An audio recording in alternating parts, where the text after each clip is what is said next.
அதாவது இன்றைக்கு தொடர் பாலியல் கொடுமைக்கு பெண்கள் ஆளாகிட்ட காரணத்தினால சிறுமியிலிருந்து மாணவியிலிருந்து பெண்கள் வரை இந்த ஆட்சியில் பாலியல் கொடுமைக்கு ஆளாகி கொண்டிருக்கிறார். அதை கண்டித்து தான் இன்றைய தினம் மாபெரும் கண்டன ஆர்ப்பாட்டம் நடைபெறதா இருந்தது. அனைத்து இந்திய அண்ணா திராவிட முன்னேற்ற கழக அமைப்பு நீதியாக உள்ள அனைத்து மாவட்டங்களிலும் இன்றைக்கு கண்டன ஆர்ப்பாட்டம் நடைபெறதா இருந்தது.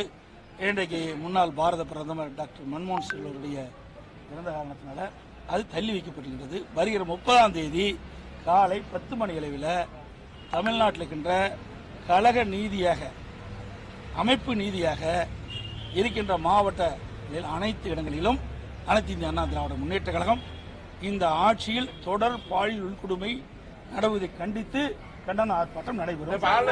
வருகிற 30ஆம் தேதி காலை 10 மணி, வருகிற 30ஆம் தேதி திங்கட்கிழமை காலை 10 மணி அளவில் அனைத்து இந்திய அண்ணா திராவிட முன்னேற்ற கழகத்தின் சார்பாக மாபெரும் கண்டன ஆர்ப்பாட்டம் கழக அமைப்பு நிதியுள்ள 81 மாவட்டங்களில் நடைபெறும். சென்னை மாவட்டத்தை தவிர்த்து